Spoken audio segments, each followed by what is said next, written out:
Section 8, the ceremony, the space, the structure, and the protocol.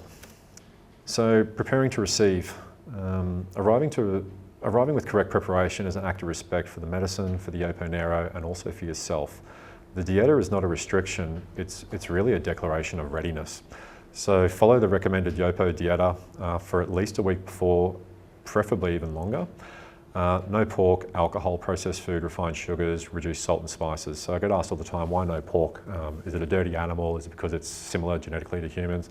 The answer is actually no. It's because of the consciousness of the pig is considered way too chaotic, and you simply cannot have that in your body when you're working with the sacred plant medicine. You simply can't. It has to be focused, calm, grounded. You are literally in the Starship Enterprise traveling at warp speed 10.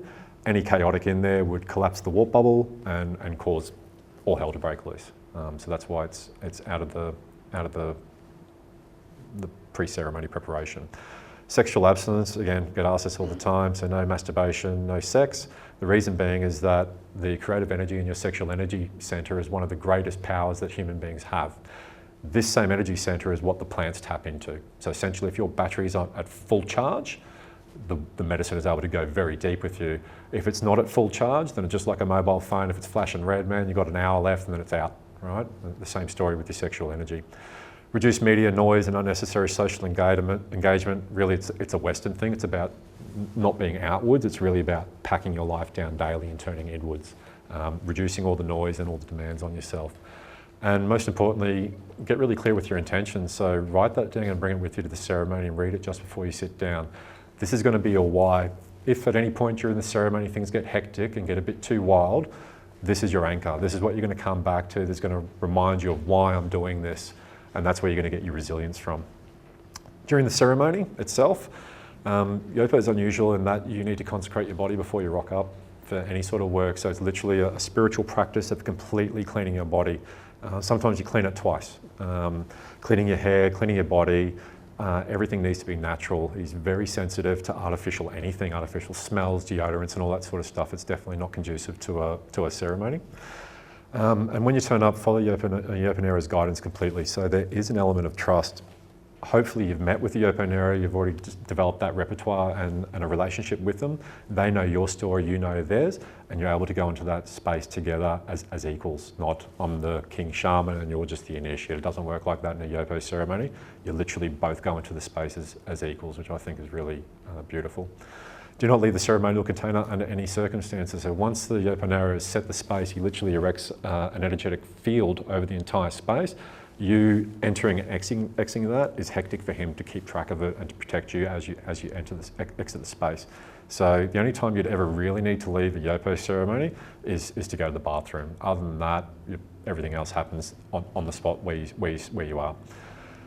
The only instruction is surrender, and we hear this word all the time. What does it mean? You know, surrender, it's a catchphrase, a bloody YouTube word. What does surrender mean? Surrender means literally lay down your sword, lay down your shield and do this and fall back only for that plant to catch you every single time. And that's really what it is. It's getting out of the way of yourself. It's telling your mind for the next 3 hours, just take a back seat. At the end of this ceremony, you get full control. It's about talking to your body, saying, I'm about to ingest plant medicine, don't freak out, I want it in there, integrate and be friends with each other.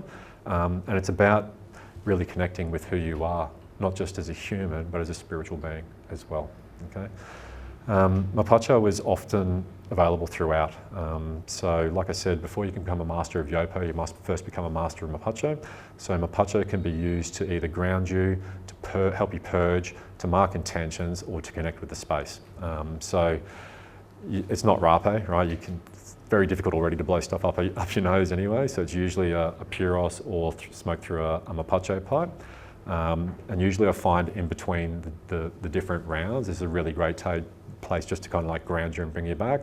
Same if it gets a bit too hectic, you can use the Mapacho basically just to bring you back. It's like if you're a helium balloon with a long piece of string and it's really windy and it's just bouncing around everywhere, you can basically Mapacho just brings the string back down, and then once they've settled again, you can kind of let them back out again. But Mapacho is absolutely a key element in all Yopo ceremonies. What you are shown by Yopo is for you and for you alone. So stay with it, honour the process in yourself. It's not really something that you go big noting or jumping onto Facebook and making a declaration. What is shown to you is sacred and is specific for you only. So I often say, hang on to it for at least 3 days and internalize it before you even think about trying to share it with anyone, because you might just sound crazy. And then 7 to 14 days after, this is where the real work happens. So most ceremonies happen, and then it's like a fleeting dream. It's like you wake up the next morning, you're like, oh yeah, I had an awesome experience. What did it say to me again?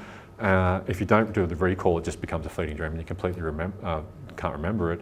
Yopo works the opposite. Yopo is like the next day, you're like, whoa, what was all that about? And then as each day progresses, it starts making more and more sense. It starts crystallizing. It's like smoke that becomes formed. So it begins to make more and more sense the longer you go. After a Yopo ceremony, what's happened is a channel has now been open, and that channel can stay open as long as you choose to keep it open. So the only way that channel gets shut is if you don't continue your dieta. So if you have a sip of alcohol, it shuts it. If you have a smoke of a joint, it shuts it. If you masturbate or have sex, it closes it. If you eat processed junk food, it shuts it as well. You can work with a lot of other plants. I've noticed that by working with mapacho, it seems to extend the window, or if the window is this big, by working with mapacho, it makes it this big. Okay, that's the only way I could really describe it. So you can go as far and as deep as you choose to after the experience. It's completely up to you. I've had countless times where, like, a day later, I'm back to my old routine, and I'm like, you've closed the channel, and you obviously haven't learnt anything. You're just back to doing your old crap. And for me, it was actually a lesson in itself, was that, okay, maybe you're not as disciplined as you claim you are, and maybe you need to do some more work. And so we do. What Yopo showed you is still going to be unpacking, and the integration period is probably more important than the ceremony itself. And this is something I see often lacking in the Western context, not just with Yopo, but with all plant medicine right across the board. Experienced people, even more so than some of the newbies. So keep a journal by your bed, because the dreams are extraordinarily vivid and meaningful, and often will carry instructions for you. So if you wake up and there's a very clear message in your head, you need to write it down quick, because it's like a fleeting dream. You'll lose it again. And then follow those instructions, and protect the window that he has opened. Reduce the noise, complexity, and unnecessary demands on your life. So a ceremony really isn't just a ceremony. It's a 3-part process. There's the preparation leading up to it, the ceremony itself, and then the integration phase at the end. And that's really where you distill all the lessons and the gems and the knowledge and the learning that you've understood, and then take that and then work out a way of how you're going to apply that into your daily life. And that's the key thing I see missing. I see people spinning wheels, ceremony, ceremony, ceremony. I've done 100 ayahuasca ceremonies. I just think, Jesus Christ, that's not good. And she must be getting sick of telling you the same thing every time, right? Why? Because the information is coming through, but the person's not actually doing anything with it. Yopo is a bit different. You don't really get a choice. You're integrating, and the work's going to get done. You can either be a Viking about it or scream like a girl, but you're going to get it done. And that's the commitment you make when you sign up to work with him. And finally, work with an integration practitioner who understands this plant medicine if you can. What I've found is that people that actually work with professionals, particularly those that have experience with plant medicine, they seem to be able to get much deeper, because you've got someone who's a coach that can basically coach you and then give you homework and then keeps on your ass about doing what you need to do, so there's no slacking off. 7 days before and at least 14 days after, so you're looking at roughly 3 weeks. So the ceremony. So this is in traditional Piaroa tradition as well. So before the ceremony begins, there's kapi ingestion, so ayahuasca. So the Yoponero and the initiate both chew B-kapi bark or ingest a kapi decoction before installation. It's important to note, like we said, it's just the ayahuasca vine. It is not ayahuasca mixed with any other, like with chacuna or anything like that, and that's where the danger falls. It's important to note that this process is an ancient practice that is heavily calibrated. Okay, so these people have been working with the plant for years before they would ever do something like this. So in a Western context, it's something that we really need to be careful of. Okay, we've had no deaths so far, but all it takes is one person to miscalculate or misjudge, and it will occur. And then Yopo could get a reputation as being dangerous, and that would really be devastating. So the ceremony of the singing, he opens the space. So the Yopo opens the ceremony through sustained singing. Essentially, he's calling in the spirit of Yopo. The songs are not performed. They are the living cosmological container through which the ceremony moves. So it's not like he's just singing a song because it sounds like a cool song. There's an actual reason behind it, and there is different stages in this process that he undertakes that is literally like the zodiac. It starts, and where it begins is where it ends. The insufflation of Yopo itself, so using a tepi, the Yoponero administers the medicine. Dosage is not fixed. It is often determined by the spiritual, physical and emotional state of the initiate. It's often said that it's done in consultation with the Yoponero and the plant itself. They'll be tipping medicine out thinking, oh, that's enough, and then it feels like there's an invisible being next to them that just tips it, and they're like, oh, I guess that's how much we're being served. The Yoponero's sacred breath is considered one of the most important aspects of the medicine, and this is something that is often misunderstood. So it's said that the power of the Yopo is roughly 65% of what you're experiencing, and the other 35% comes from the Yoponero, and it is through his sacred breath. You are sitting so close to him that you are literally inside his energetic field, so it's a beautiful feeling of safety in there. And the intention and the prayer, so he's literally programming the medicine just like you would program a Scud missile, and he's directing and he's mentally preparing himself of where that medicine is going to be delivered and with what force, and then what portal is going to be opened. And so these are all key considerations when he is basically coming up with the idea or the plan of how this medicine is going to go into you. This happens at every stage, so round 1, round 2 and round 3, and no two sacred blows are the same. So after that, the visionary work and the cosmological navigating begins. So you might look at a Yoponero and think, oh, he's just sitting there meditating with his eyes closed. I can assure you that he is not. He is deeply navigating the space. Sometimes he's riding shotgun with Yopo as well, so you can see everything that the plant is doing in the space. So the Yoponero navigates ancestral cosmology. He diagnoses illnesses, mediates with spiritual being, and accessing mythological knowledge. The Piaroa always orient towards ethical and moral guidance for the community. So that is the key box that needs to be ticked.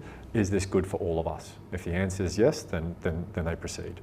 Sustained song and holding. So the Yoponero sings continuously throughout, never resting. The song is the active mechanism. It regulates the depth of a vision and holds a ceremonial space.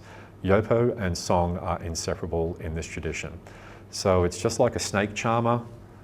You know, they're making the music and the snake is actively moving. If they stop, the snake stops. It's very much like that in a Yopo ceremony. If the singing falters, if he pauses, if he breaks, there's a disruption in that order that's occurring. And then finally at the end, the grounding and the close. So the ceremony closes with grounding, usually with mapacho. The space is formally closed. All the spirit helpers that have been called into the space are now released in a reverse order. They're all thanked, gratitude is shown, love is shared. No one departs abruptly, right? There's this weird feeling of, I'm not in a hurry to go anywhere. I feel really good right here. And so people usually aren't in a hurry to do anything. They're very peaceful and very quiet. And then usually during this part, this is when the transmission of mytho-historical and sacred knowledge occurs. So basically recounting the stories that your grandfathers would be telling to you around the fire.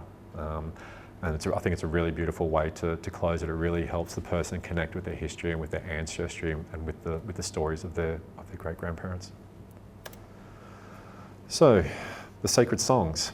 So, what I've got is a song here. So this song was recorded live during a Yopo ceremony held in a Western ceremonial context.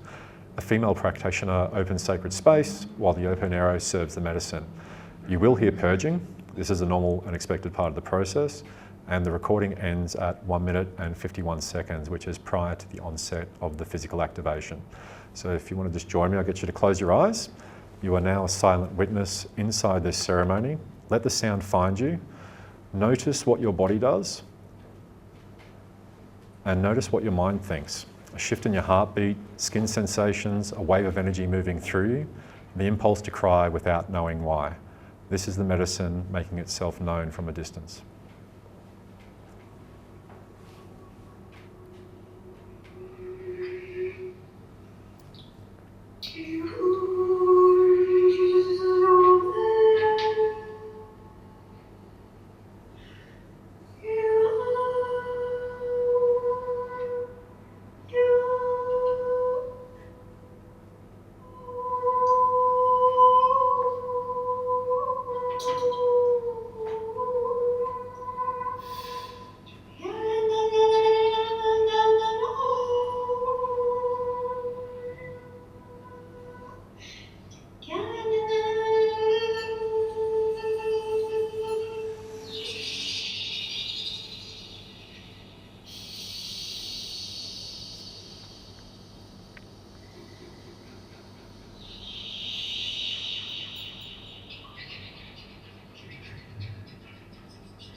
What do you think?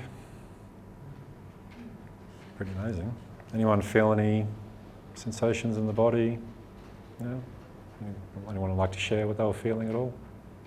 I felt really cerebral. Yeah. Yeah. Anyone feel like they felt they were holding space for the sacred ceremony that was undertaking? Anyone feel like they felt like crying a bit at any point? So these songs are so powerful. That recording is probably only picking up 20% of what was going on, honestly. The frequencies and the sounds that literally devices cannot pick up. It doesn't pick up the energy or the intention or the prayers that are behind the words. This particular lady often says that the sounds that are coming through her are direct transmissions. She is literally stepping out of her body and the plant is using her like a speaker, like a beautiful speaker. And it really adds this additional depth to a Yopo ceremony that you simply don't get in silence or with recorded music. So yeah, absolutely beautiful.